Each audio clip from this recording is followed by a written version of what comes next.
Bonsoir à tous et bienvenue aux 19h de la télévision du Burkina. Voici les titres. La phase 2 du projet PIGO, petite irrigation dans le Grand Ouest, est en gestation. C'est un projet qui vise à soutenir les ménages vulnérables au Burkina Faso grâce à l'appui de la coopération allemande. Les acteurs du projet réfléchissent sur les stratégies et plans d'action de sa mise en œuvre à Gawa. Et puis un accident de la circulation fait un mort et de nombreux blessés sur l'axe Bobo-Diebougou. Un mini-car en partance pour Batié a quitté la route aux environs de Diebougou après une série de dérapages. Les blessés ont été évacués au CMA de Diebougou et au CHU de Bobo-Dioulasso pour les plus graves. Après le projet d'aménagement des bas-fonds dans le sud-ouest et la Sicile, le volet 2 du projet PIGO, petite irrigation dans le Grand Ouest, est en élaboration. C'est un programme de la coopération allemande qui vise à soutenir les ménages vulnérables au Burkina Faso. Pour sa mise en œuvre sur la période 2016-2020, les acteurs se sont retrouvés à Gawa pour réfléchir sur les stratégies et plans d'action. Dramano Kaboré. Les acteurs du sud-ouest et du centre-ouest autour d'une même table pour traiter des projets du volet 2 de la petite irrigation dans le Grand Ouest. Un projet qui prend en compte la période 2016-2020. Il y a eu d'abord le projet d'aménagement des bas-fonds dans le sud-ouest, PAPSO, qui s'est exécuté depuis 2006 jusqu'à 2016, donc ça fait 10 ans. On a estimé sur l'ensemble du territoire national 500 000 hectares de bas-fonds aménageables. Et à ce jour, il n'y a à peine 30% de ces 500 000 qui sont aménagés. Ce qui est réalisé reste faible, donc le PIGO vient en tout cas rehausser le niveau de potentiel pour la production, surtout ridicole, dans la région du sud-ouest et puis la province de la Sicile.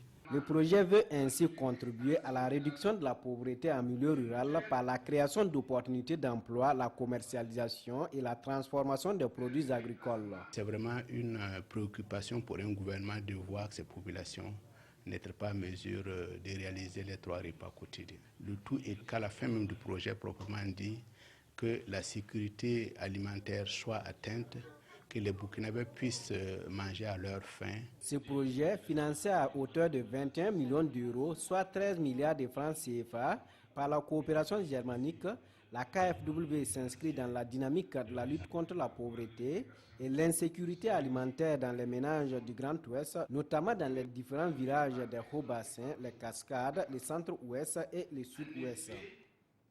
Le projet Paix, à travers le développement PDF2, soutient le système éducatif burkinabé. Il vient de renforcer les infrastructures du lycée Yadega de Waïguia, l'un des plus importants de la région du Nord. Cette action vient en réponse à la nécessité d'accroître la capacité d'accueil de cet établissement public construit dans les années 40. Irénée Kaboré, Hermano Towe. Bâtiment de 3 salles entièrement équipé de tables-bancs flambant neufs pour répondre aux besoins d'accroître la capacité d'accueil du lycée Yadega de Waïguia.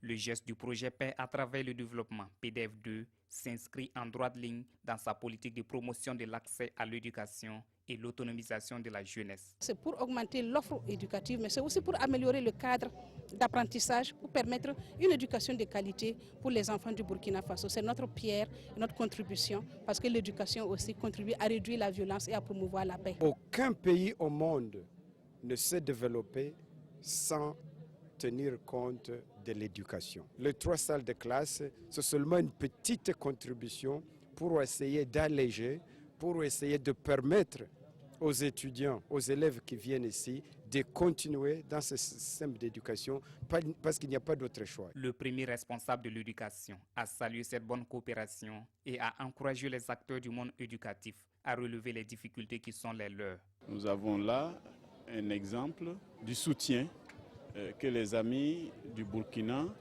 peuvent apporter sur les préoccupations qui nous sont les plus chères. Il était bon que je sois ici ce matin, en ce début de rentrée, pour procéder à l'inauguration de ce bâtiment-là qui vient réduire les difficultés. C'est seulement par le travail, notre engagement, notre détermination à réaliser le changement que nous avons souhaité que nous pouvons lever ces difficultés-là. D'un montant global de 26 millions de francs CFA, cette infrastructure vient au moment opportun pour désengorger les effectifs pléthoriques dans les salles de classe, surtout en cette période de rentrée scolaire. Le conseil municipal de la commune urbaine de Dori veut renforcer les infrastructures et les services sociaux économiques de base. Il a dévoilé les axes majeurs de son programme quinquennal au cours d'une rencontre où les différents acteurs se sont engagés à édifier cette commune dans la cohésion sociale. Yamba Nakoulma, Bernard Diasso. C'est une cérémonie solennelle pour le conseil municipal de Dori de communier avec sa population et aussi de montrer une fois de plus sa volonté, son engagement à édifier sa commune dans la cohésion sociale et la paix. Dans cet élan, nous sommes heureux de vous annoncer le lancement très prochain des travaux de construction de l'usine de production d'aliments pour bétail. Il permettra un essor dans le domaine de l'élevage et des activités connexes. Les travaux d'aménagement de la Grande Mare de Dori, qui a une capacité de retenue de plus de 2 millions de mètres cubes d'eau, vont démarrer l'année prochaine avec l'aide de Dieu.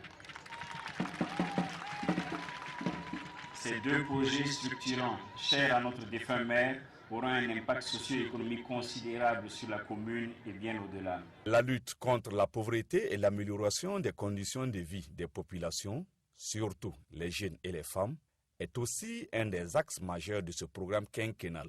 Population de la commune de Dori, aucune commune ne peut véritablement se développer si les acteurs ne parlent pas le même langage.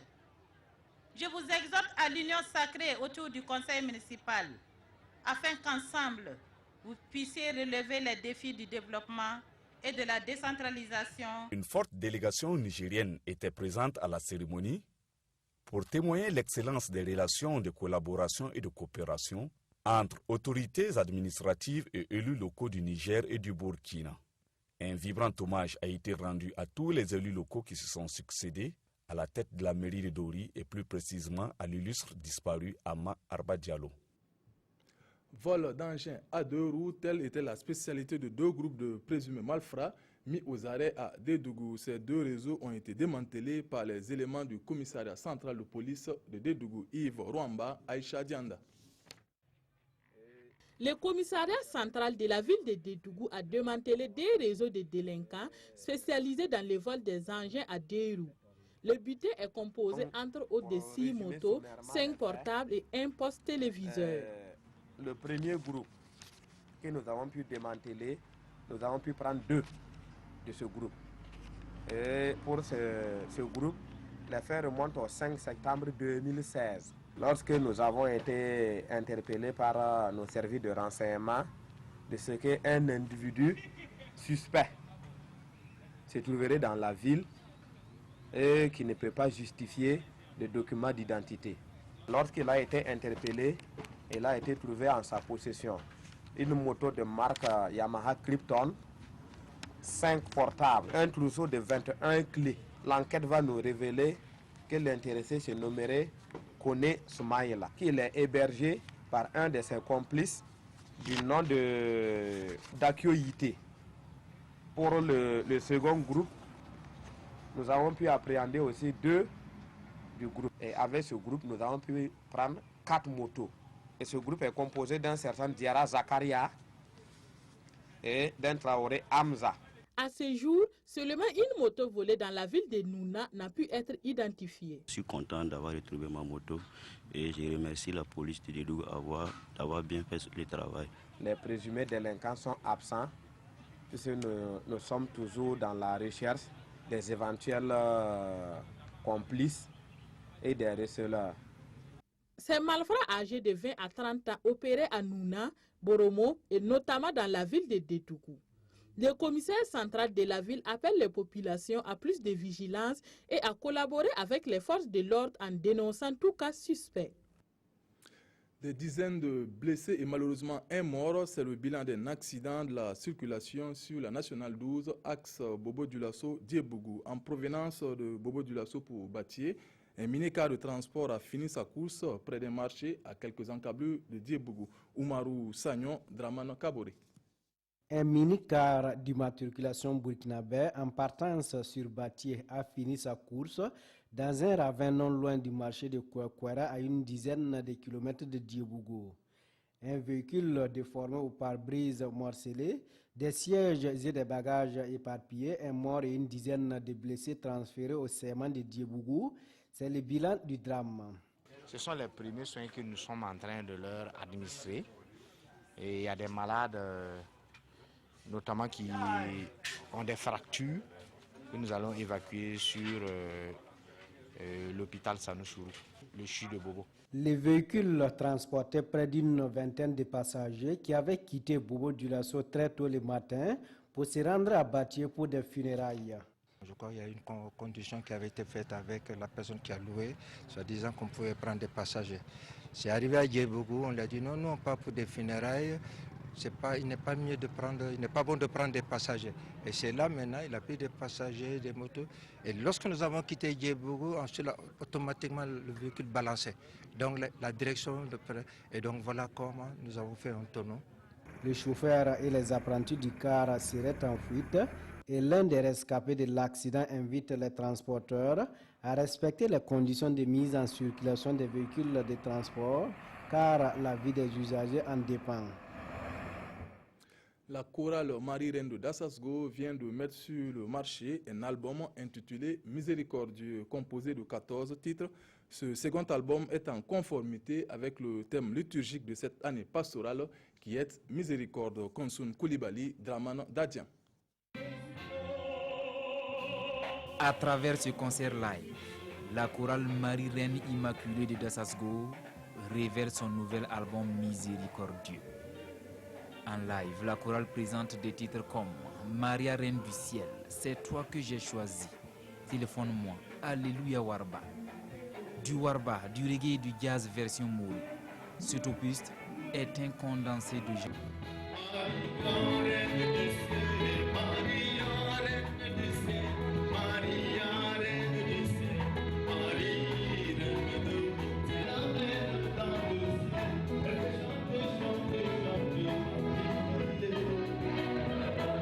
Évangéliser et s'assurer de sa visibilité. Voilà entre autres objectifs affichés par cette chorale. Tout ce qui ressort dans le chant, c'est la confiance en Dieu. Si les hommes partout dans le monde mettent leur confiance en Dieu, il n'y aura plus de famine, il n'y aura plus de guerre. Ça sera la paix et le bonheur, donc le paradis sur terre. La chorale Marie-Reine de Dassasgo a été créée en 1996.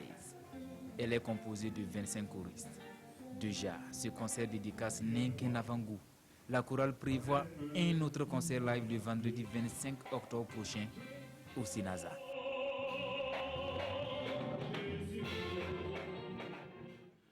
On s'arrête là. Pour ce soir, Nathalie Kaoré vous retrouve pour le 20h. Bonne suite de programme sur la RTV. Bonsoir.